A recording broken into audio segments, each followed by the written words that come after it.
So we have the PTA Healthy Minds Building Social and Emotional Skills at Home. That's the topic we're covering today. There will be handouts that will be printed and can be sent home with you if you need them. There will also be copies at the main office. Today we have two guest speakers. We have Ms. Denise Williams and Ms. Amanda Kidd. If they want to go ahead and introduce themselves, they will be the ones taking over the presentation. Hello and good evening. I'm Denise. I am a parent of a Coolidge fifth grader. Woo, go Coolidge fifth grade, yay. And I am also a parent that's active with the PTA. And I also am a licensed clinical counselor with the state of Illinois. And I'm glad to be participating tonight. Over to you, Amanda. Yes, hi, I'm Amanda Kidd. You might know me as Ms. Kidd. I'm the social worker for K through 2 grades at Coolidge. I do have a son. He doesn't go to Coolidge, but he's 13. So I am a teenage mom. Yay. All right, thank you for that. Did you have anything further, Erica? No? Okay, so tonight is our part 2 in our presentation of healthy minds and healthy lifestyles. And tonight we're going to be talking about socio-emotional learning. And what that means and how that affects your child and why it's important.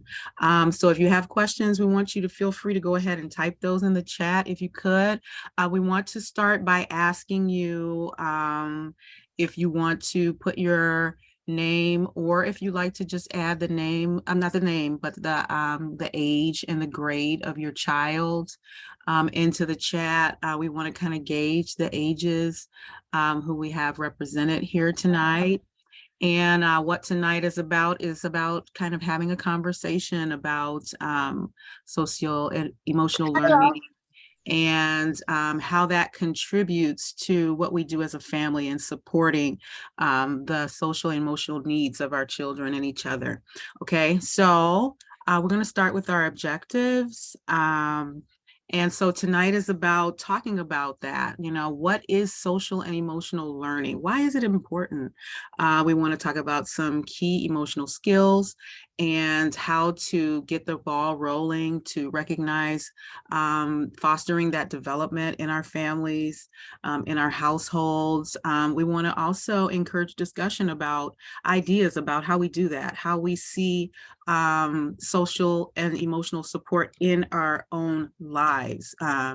You know, I can share with you, you know, what works for me, and you can share and I can learn from you. And how we've been doing that and ways to build on our strengths. And we also want to further talk about creating those safe spaces in our homes and further out in our communities. So that starts with learning. What is social and emotional learning? Amanda, you can go to the next slide. Okay, great. So right here we see our slide says it's a process through which all young people and adults, really everybody, learns to apply and gain knowledge and skills to develop healthy attitudes. What is my thought about myself? What is my self-image?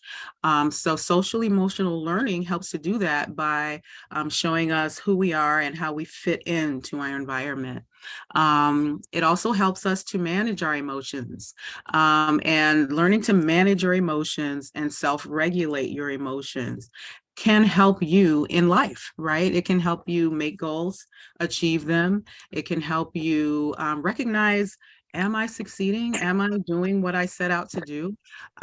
So managing emotions and those skills go a long way in life. They're essential. Okay, and also social and emotional learning can also help us to develop empathy for one another. Even if things aren't directly related to me or important in my life, I can still be a support to another person and recognize, you know, how things are important to them, even though it's not directly related to me. And that's important for a healthy community.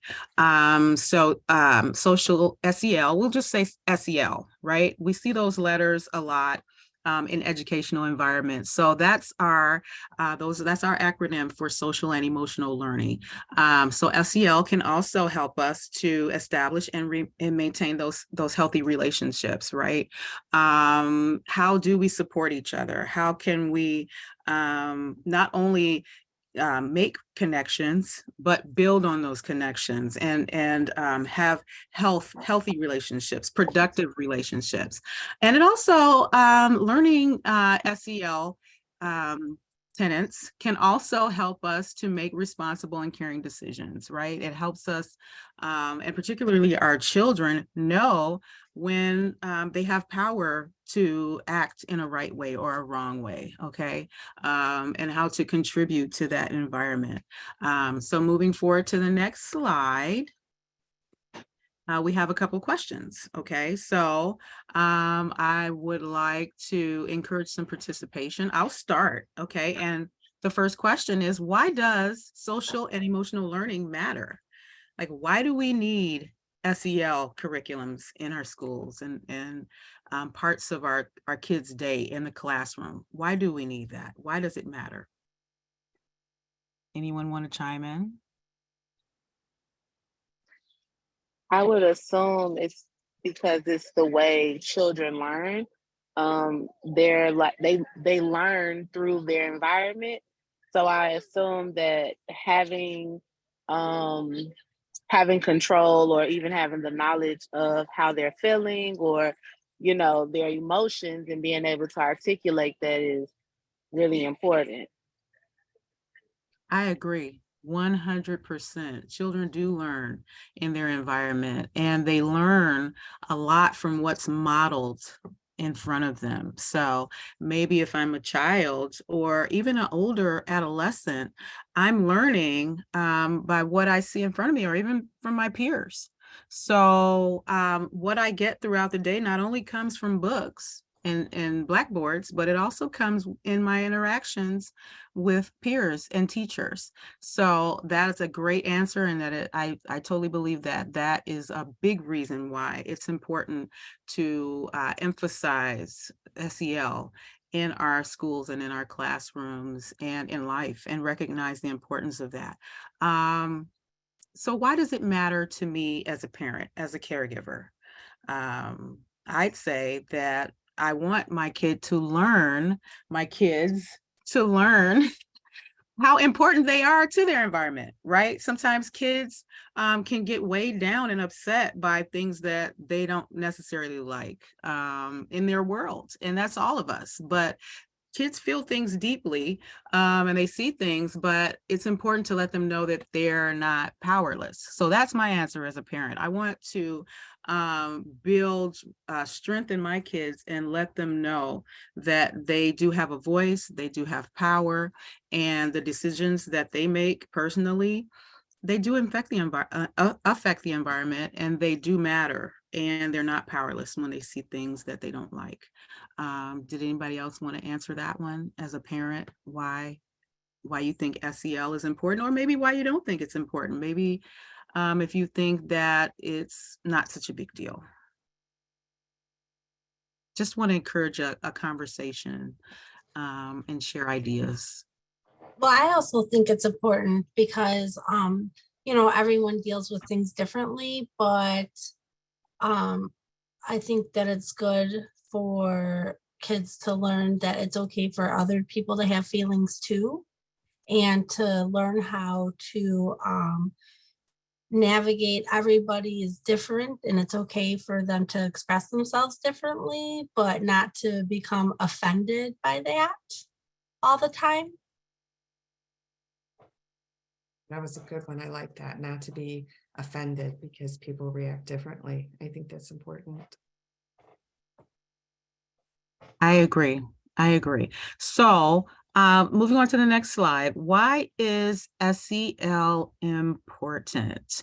And here we see our first answer goes back to what our parent, the answer that we got stated. And she's absolutely right. Learning takes place because of safe, caring relationships. Learning takes place in the environments that we're in. We're always learning. in familiar environments and in new environments. We're learning all the time, and the interactions that we have with each other greatly affect that. Okay, and then the next one says memory is sealed in by emotions. And we know that to be true because if you think about any great memory that you have, maybe from the past or your birthday or a special event that really made you feel good, that memory stays with you a long time. Or even if you have a trauma or something happened to you that's not so great, those memories stay with us. Well, that's because of the emotions that are attached to those experiences that we have. So we know that what this says here is true. Feelings cannot be separated from learning. So emotions are a big part of learning. Social and emotional skills are vital in every aspect of academic success, such as collaborations in science, problem solving, empathy in literature, and more. There's a stat here about research and the study of 270,000 students confirming that those in school with the SEL curriculum achieved 11% higher on achievement tests, and that's substantial. So there's some pretty good research to back up why SEL is an important part of our curriculums. Okay, on to the next slide. This here says there's no such thing as a perfect parent. I don't know, will we all agree with that? I say I'm perfectly imperfect. How about that? And I tell parents all the time that no, we don't have like a manual. So when my kid turns 12, I turn to chapter 12 and then I know what to do. It doesn't work like that. But I think we're all here hopefully doing the best that we can as parents. And that's part of the reason why we're here tonight. So no, there's no such thing as a perfect parent, but what we bring matters a lot, right? And our intention matters a lot. So it says here, each and every family and culture is unique. Parents are their own problem solvers, own best problem solvers. So we do a lot to try to figure it out, even if we don't have the handbook, the parent manual of all the right things to do and say. We figure it out. We're stronger when we learn from one another. And that's what tonight is about. And there is no one way and there's no right way, right? So what's right for me in my house with my family might not be the right thing for you. And so this process and what we're trying to do here is to help everyone and support everyone in finding out what is that right thing for me. Maybe I can learn some things. Maybe I can pick up some tools. So we're going to move on to the next slide. And next slide is just a question about hopes and dreams for your children. So I guess my hopes and dreams for my children, if I could put that like in a short sentence, would be for them to have a happy, healthy, and fulfilled life. And so I think where SEL comes in, that is, I don't think that having a happy and healthy and fulfilled life can be possible unless you learn how to have a positive self-image, right? What we talked about, have empathy for other people, right? To learn how to manage your emotions and to be able to maintain healthy and supportive relationships and make responsible decisions, right? So those things are all critical to having a happy, healthy, and fulfilled life for my children. So does anybody else have like a ready answer for what would be your hopes and dreams for your children?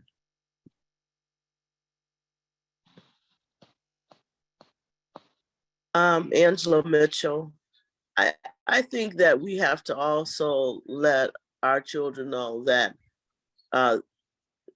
their thoughts and feelings are very important. Typically, when we're managing a lot of thoughts and feelings, we start to kind of mold them into one group and then make that like a group thought and feeling. And that kind of, for some kids, that kind of pushes them on the outskirts of being able to really, engage in this feeling of empathy or this feeling of belonging or inclusion, that type of thing. And, I just feel like I keep hearing this since the pandemic, since the pandemic, we have grown to be less empathetic as a people. So what we're showing our children is that lesser empathy, and they then mimic it in the walls of the school, in social gatherings, in different places that, how do you control that? Thank you, Angela. I think I just mimicked your answer, Denise. I think most parents want their kids to have happy lives, whatever that looks like, as long as it's like legal and it's and it makes them happy and it's fulfilling for them. That's all I really would love for my kids, is just pure happiness and a fulfilled life. Thank you. Is it Sade? Yes. Thank you, Sade. Amanda, I know you have a comment. And I see your hand raised, Stephanie. Can I go back to Angela really quick? I think it's very important, Angela, about what you said about our children mimicking the kind of desensitized attitude we have to loss and trauma, because we've had so much loss and trauma, particularly in the past couple of years. And some of that is a survival skill, but some of that, a major portion of that, is kids trying to deal with the stressors that they're faced with in their environment. It's heavy and it's a lot, not just for the kids, but for all of us, right? So what do we do with those many emotions? I like what you said about recognizing that it is important to prioritize, like talking settings like this, like talking about emotions and making spaces for that in our homes. And I think we're all kind of opening our eyes about, we need to do this more, and we need to figure out what works for us and what that could look like in our homes in a practical way.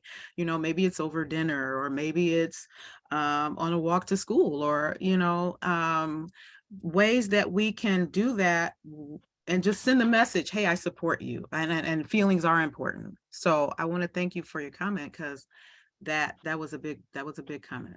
So thank you for that. Someone had their hand raised.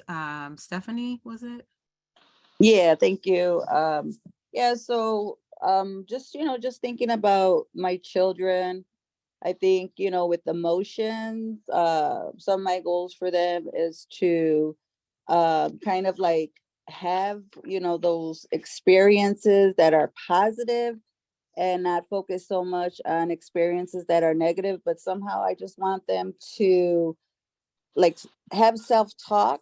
I think like more positive self-talk, or because what my children like, when they go to school, it's all about attitude. And I think my children express that out loudly, and some people might feel like it's offensive, or they're on a defense. But I think some of my goals is just like talking with my children, doing some like activities with them. But I think they need to know what their triggers are, and then they need those tools. So I think that's where we lack as a family, is we don't have those tools, like where I can, I communicate with the teacher, and then, she tells me what the outbursts were or what the distraction was. But I'm not getting through to my children. I'm asking them like, okay, so what is it that you want from me or from your teacher? Like, what is it that we're missing here? Because there's something that you're thinking, and I'm just like, I need to know what you're thinking, because I'm not a mind reader, or your teacher's not a mind reader. She can't read your mind. But I just want more peaceful and positive experiences for them, especially when it comes to being in school. And of course, long-term goals will be to find out, what skills they have, what talents they have, and then also to reach their goals or to be successful in whatever field they choose.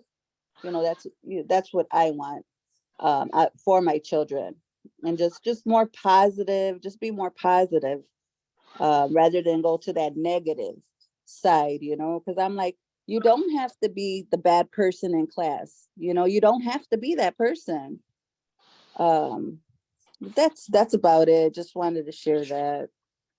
Think just I need the tools, the resources, to motivate them to work towards happiness, to work holding themselves accountable instead of saying, oh well, they're picking on me, like they're always the victim or something.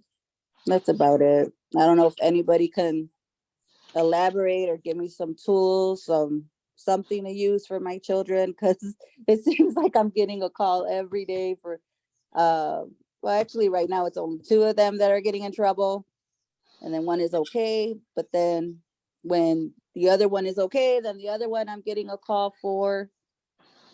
So that's about it. I'll end on that note because I know I'm talking too much.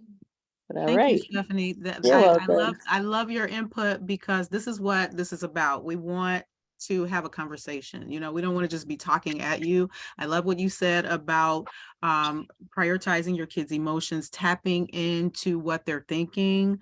And it sounds like you have a sense that like doing that is important. And no, we might not have all the answers and might not know like just the right thing to do and say when our kids present to us some difficulty.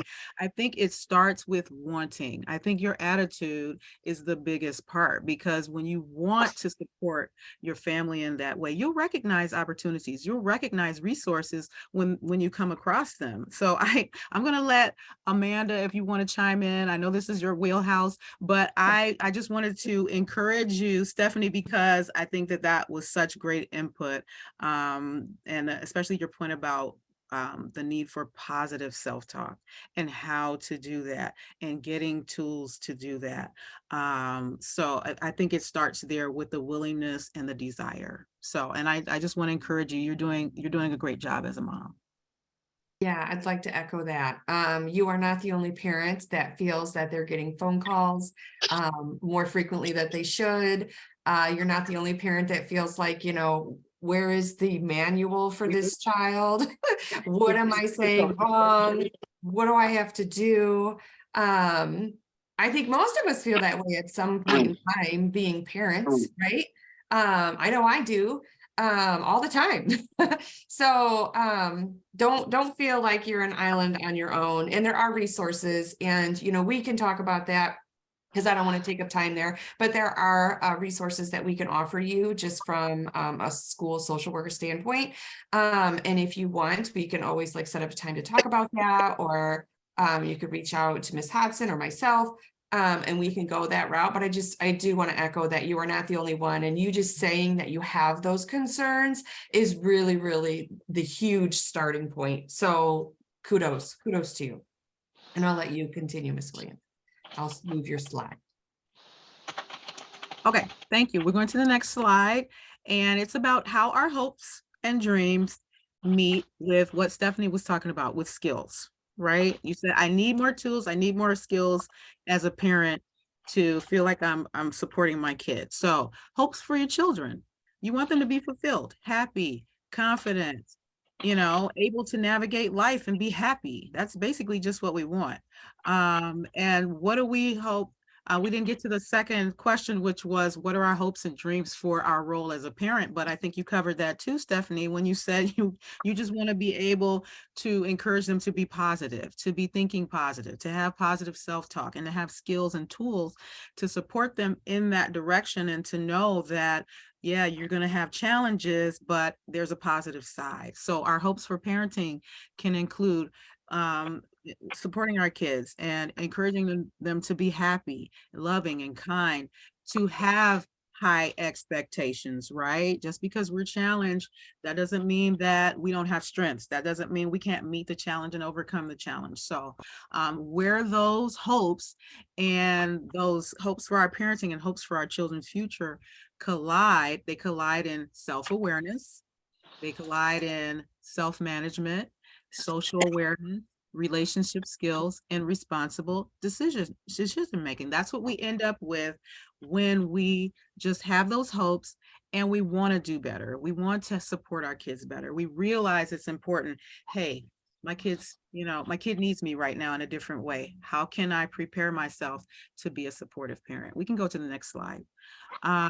So this talks a little bit about SEL at home, and it gives a couple of examples depending on where your kid may be in what grade. So they give an example of a first grader learning relationship skills. And at home, it could look like a child having to share a bedroom with another sibling. And then they get to work out, the space, and they get to sort out whose is what and what goes where, and learning those skills. A third grader can develop self-awareness when mom points out that his tummy ache might be related to his emotions, and emotions do cause physical symptoms sometimes.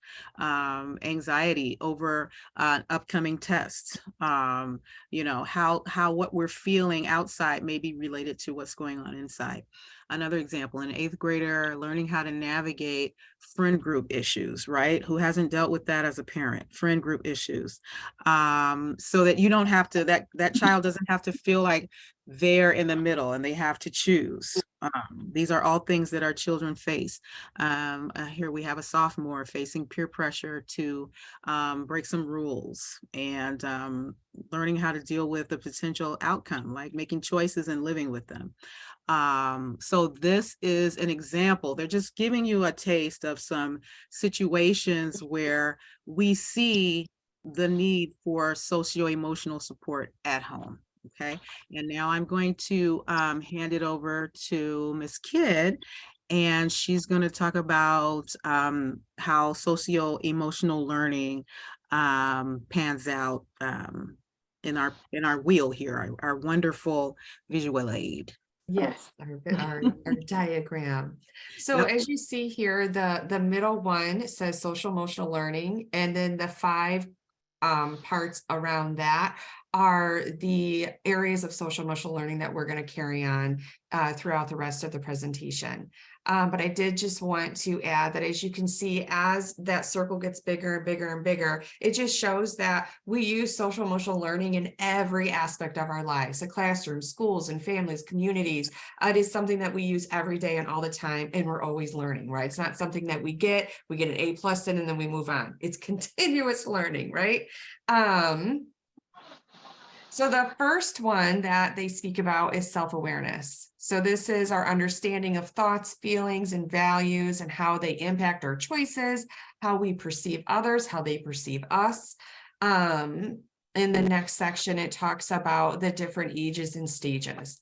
So for a first grader, they'll define self-awareness as their identity of how their parent or teacher described them, how they follow the rules, right? How they're perceived as a student in their grade.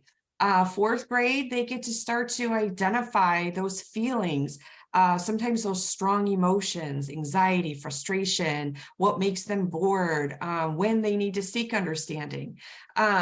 Sixth grader, newfound interests, right? Is really common once they get into those middle school ages, that they really start to become really interested in who they are, what makes them up, and their friends and how they're different. So just that self-awareness is a really, really great piece of social emotional learning. Self-management. This one is a difficult one, right? I think we all deal with self-management. It's managing our emotions, making sure that we are persisting towards those goals that we wanted for ourselves. That's a hard one even for adults, right? I mean, we still, like, even in the car, road rage, right? That's self-management. So I think we all still work with that. They talk about it here as far as preschoolers being able to control their upset during school time, but then maybe at home, they're not really managing it as well. And as a parent, that is really just like a head scratcher. You're like, why are you able to do it at school and you can't do it here, right? I constantly tell my son, would you talk to Mrs. So-and-so that way? So there's always those conversations that you have as a parent with your kids. with that. Second graders, learning to soothe themselves. Like at that age, they understand what coping skills that they can use, when they can use them. They gave some examples of hugging a bear, or using a stress ball, maybe drawing to kind of build in some distraction for themselves. That's when they really start to use those skills on their own without being prompted so much. Social awareness. This is where we're able to empathize with thoughts and feelings of others, particularly around those with different races, cultures, backgrounds, contexts, as well as their ability to take social cues. That's a big one. That's something that's learned. Not everybody learns those social cues of like, if someone gives me a look like this, they're looking at me crazy, like maybe I did something that made me look at them crazy. Those are things that they all learn, right? Some of them pick up easier on that than others, but it is a learned skill and they can hone into that. One portion that they didn't mention in here that I think is really important is people that have disabilities.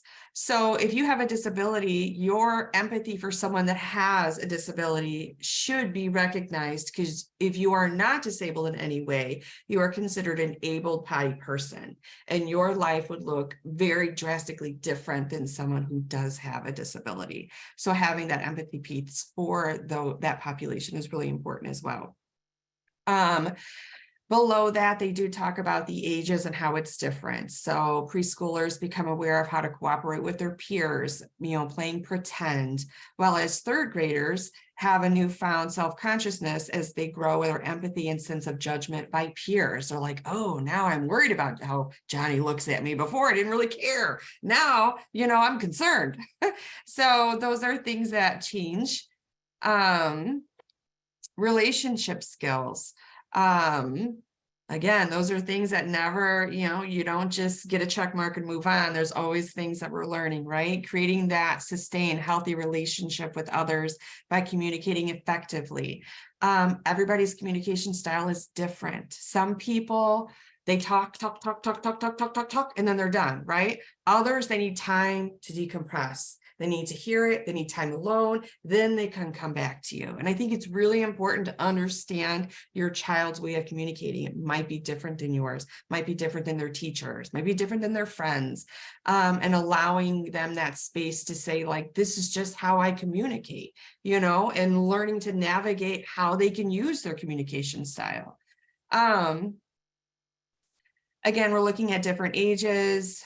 Preschoolers, they're negotiating skillfully with parents for something that they want to buy. They seem to be real good at that, don't they? And then fifth graders have this newfound ability to think through problems and generate multiple solutions, that they're starting to problem solve, understanding there's more than one way of doing something. Moving on, responsible decision making. So taking all of those things and then saying, oh, I can make a good decision with all those skills that I have. That is something that really needs to be worked on. That's something, again, it's even adults, sometimes us as adults, we really need to have that space to kind of have that 20/20 vision of like, oh, how would that work out? If I did do that, what is going to happen next? And those are skills that are, not easily attained, but once you have them, you continuously use them. Okay. So again, each stage is different. A first grader will understand rules that are explicitly named and practiced. She may even begin to tattletale in order to internalize the rule of enforcing it on others. In sixth grade, students will have the ability to make up their own rules to games and discuss the rationale that helped determine that particular decision. But just responsible decision making, I think, is like so important, especially in the school realm, understanding how it affects their peers, their teachers, their learning. All of those things are so important. So then they break it up into 3 areas. So they say, how are social and emotional skills developed? In relationships, while we tend to think about social and emotional skills as belonging to an individual, they are actually learned in and through our relationships, right? We learn by doing. So as we're working with our friends, our teachers, our siblings, that's how we're starting to, like, that trial and error, like, oh, I kind of raised my voice right in the beginning, that might have not helped me so much, right? So just learning that with relationships and how people are responding to you helps us as well. Especially how we respond to our children is really important too, that we forget as parents, because we are in that role, right? Sometimes it's hard to come out of that role. Over time, everything needs to be done by, over and over and over again, right? Just like riding the bike, you get better as you do it. And like, they said, even when you're 90 plus years old, we always have a chance to hone and deepen that skill. At home and everywhere. It's so true. You really, really develop them anywhere and everywhere. Children can learn about their emotions, about how to relate to others, and how to make responsible choices anywhere and everywhere. Our homes, families, however, are the key in development. I think one of the most important things to understand about that last section is that our children, and even us as adults, we make mistakes every day, all day, right? And we learn from it. But when our children are at home, we give them grace. We give them that space to say, listen, that didn't work out good for you, did it? How else do you want to do that? When they're in a different area, they might not have that space or time or grace that they have at home. So really understanding that we can give that to them is so important. So what can families do to foster social and emotional skill growth and development? They have the 4 areas here. Model, right? As hard as it can be when your kid is on your last nerve, right? That's your time to model. Coaching, when they're having that bad day, they come in. You are the coach. You are the one that can build them up. Practicing. They can see you practice. Like if you're angry with your significant other, or, your aunt or whoever, right? Them seeing that you practicing those coping skills, like I'm super, super mad right now. I need to take a walk outside. Them seeing that, they're always looking, right? And environmental supports, that's where they're coming home again and having those tough days. And we allow them that grace, in their own home. All right, so they give you a real life scenario. I'm just going to read it. It says your first grader is cranky and snappish the whole drive home from school. You feel she's picking a fight with you as you bring up homework. When you arrive home, she throws down her backpack and runs to her room crying. Then these questions come. Is she hungry, exhausted? Did she get bullied at school? Was the teacher too hard on her? You have a million questions and no answers, and she firmly shuts the door and doesn't want to talk. Okay, so I'm going to go into the next slide because they kind of go into all of that. So every parent challenge offers an opportunity, right, to build a social and emotional skill in our child and ourselves. If we pause and ask ourselves, what opportunity exists right here? That takes a lot of that, like those moments to pause and be like, oh, she just shut the door in my face. What opportunity do I have right here?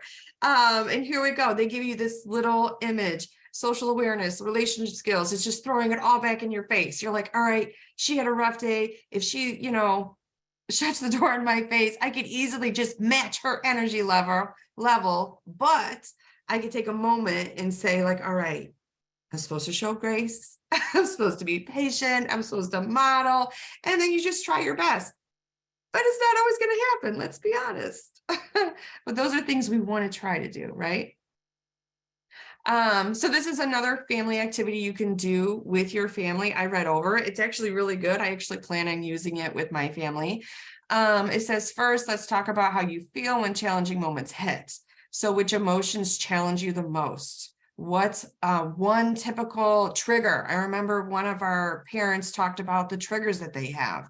How do you typically react? Is this a reaction good or bad for change? So the first thing I want to say is that when I read this, I thought to myself, like, man, this would be a really great way for my child to view me as a person and not issues too, and that how I have to deal with them may be very similar to how my child deals with things. And for us to make that connection can really open up conversations as well. Number two, what are things that you can do to help feel better when you're upset or experiencing those challenging emotions? The next slide explains that, you know, you guys basically just come up with all different kinds of coping skills, distraction techniques, anything that can help you. The littles always love to just draw and be really creative. You know, I think your older ones would just really enjoy having this conversation with you, just really being able to have a real conversation that's just not about a parent talking to a child. I think they would really probably enjoy that, hopefully, right? And then they talk about everyday routines. They talk about how there's opportunities in everyday routines, but we all know, looking at those routines, there's so much stress in all of these things, right? The morning routine, go, go, go, go. I got to get you to school. I got to get to work. There's traffic. There's this, there's that. You know, homework. Well, they don't want to do homework, right? All these times are stressful times.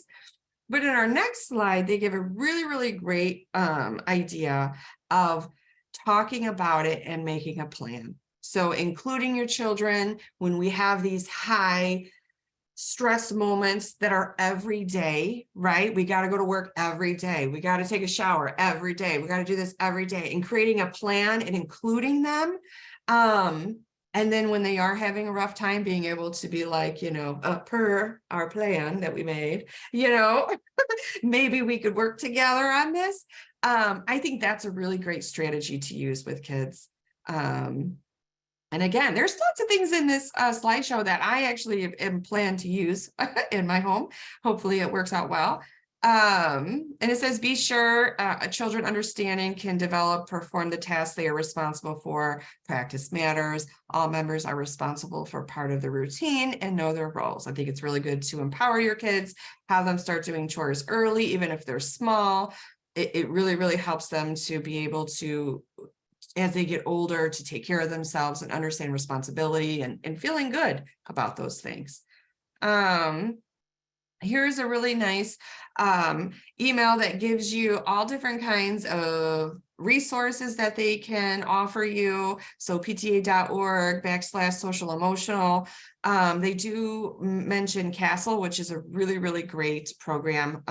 There's so many things that I pull from Castle, and really, really great and evidence-based, not just people with ideas. Okay.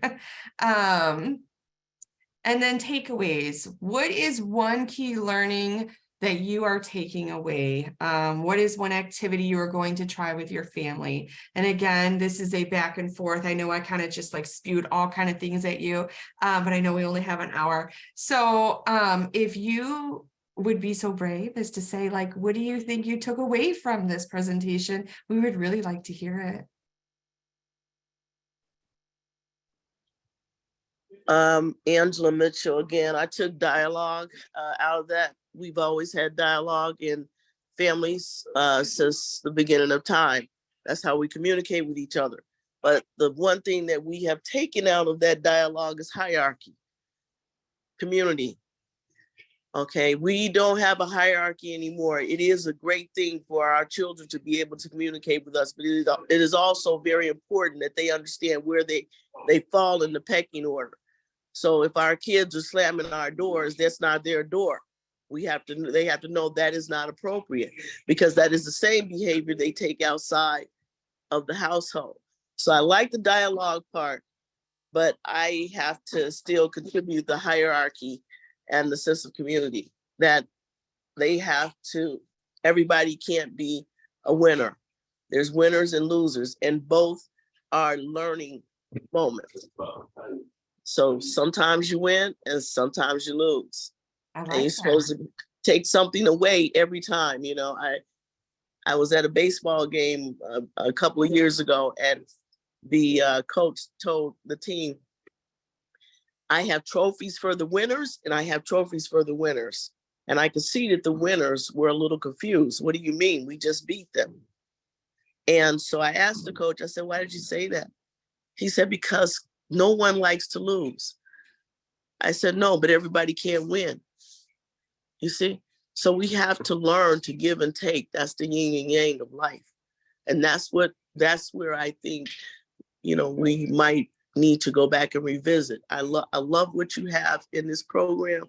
There's just some pieces. Theoretically, this is beautiful, but practically, there's some pieces that we have to go back to old school and look at and bring it into this, and that will help us. That's I the why. believe that. I believe that, Angela. So many things you said I agree with. So, and I appreciate your input, and believe me, that's what we want. That is so good. I want to ask you though, I want to ask you, when we go back to our scenario, right? And you mentioned it about my child had a bad day. They came home and slammed the door.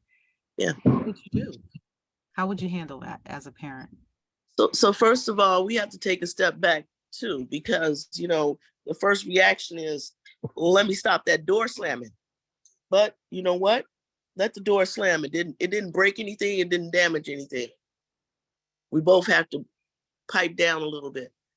And then just to show a little bit of respect, I will knock on that door to say, hey, this is a door that you can use to separate things. But here's what you can't do. You cannot misuse that door by slamming it. That's just an option that you have to cut off the thing that you don't like. And I explain that to them. Listen, this door can only be closed in a gentle manner to say, give me a minute. But in a slammy manner, that's being a little more obtrusive than you need to be. That we won't do. Because that's the same thing that happens when they throw their hood on their head in school and the teacher says, remove it. They lay their head down on the desk and the teacher says, lift it up. These are revolting kind of moments. So that creates, some type of pull, and you have to stop it. So yeah, you have to step back too. Me as a parent, I have to step back, but I also come back to revisit and say, hey, okay, I got it. But this is what we cannot tolerate, and this is how we're going to communicate. Thank And you. now why? Thank you for Why? that. And so I heard you saying that this is your way of showing your child and how you handle that situation, how they affected their environment, right? How they affected you when they chose to do that action, and explaining to them your perspective, the perspective of, okay, that was kind of disrespectful, Yeah. I'm going to talk to you in a way that I know that you can understand, and let you know how your actions affected your environment, so that next time you can make a more responsible decision. That's what I heard you saying. So thank you for that example. I didn't mean to interrupt you, Amanda, but I see that Stephanie had her hand raised. No interruption at all. Anybody else have anything to share or had a takeaway or something that Yeah. they're planning to do? So what I picked up from this is definitely leading by example. And like you said, we're not all perfect. And I just think that goes with, there will be good days and there will be bad times. And then also, like, for instance, you can't control anyone's behavior. And that's what I always stress to my children. Like, we can't control anyone's behavior. But if it is like my children having a bad day, they come home, slam the door, I know that they want me to react to it, so I don't. And then I give them their timeout or whatever it is that they need. Like, I tell them, go draw something. And one of the activities that I do every week with my children as a family is we play soccer together. And then at 8 o'clock is meditation. So then we do meditation. So something like that has improved at home with the behaviors at home, but I'm still struggling with them at school. They're still, I guess they're being defensive on the defensive side at school for some reason. I'm not sure what's happening, but like I said, I do try to lead by example and create that positive experience at home for them. But yeah, that's about it. Okay. So we're gonna go to the next slide. If I can get there. We did want to include the suicide hotline. You have anytime, anybody, child or parent or adult or senior, anytime if they're feeling any kind of self-harm thoughts or ideation, there's always someone there. There's always someone to talk to. And this is the Coolidge PTA email. I think Erica, you wanted to talk about that, correct? Yes, if anyone has any questions or would like any of the handouts, we are, like I said, we are going to be printing them out and having them available in the office. We are going to also try to send them out with the students so that if anyone that was not able to attend this can read it over, maybe sit down and see what it suggests. They're just ideas. Remember, they're just ideas for you, just to have that open communication within your family about the different topics that we covered. So definitely, if you want copies of it, we can send it through email. So you can go ahead and send us an email. But keep in mind, we're also going to have copies, printed copies in the office as well.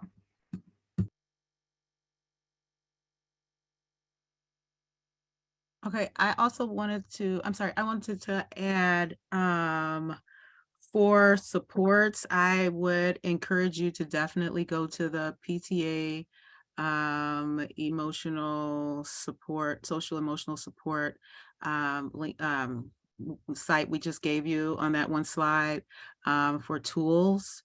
And you can also search tools. There's, I have a resource, Target has like games. They have cards and games, different ages, for older kids and younger kids, recognizing emotions, feelings and needs, what to do when you're challenged with dealing with difficult people, things like that, recognizing their power, how to be more responsible, like responsibility charts and things like that. So more and more places are coming up with more and more products that are practical, that we parents can access and use and just have for those spaces in our homes.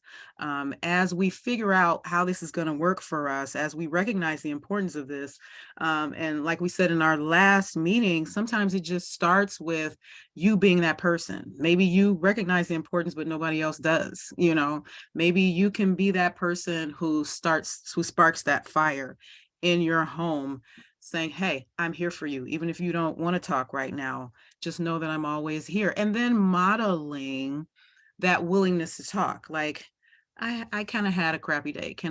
You mind if I talk to you about it? You know, or just being that landing base for your family. And then it might take catching them at the right moment. They'll take you up on it eventually, you know, and then you'll see your window. And that's how things start. So it starts with just that willingness and recognizing your need and keeping your eyes open for resources and things that might work for your family.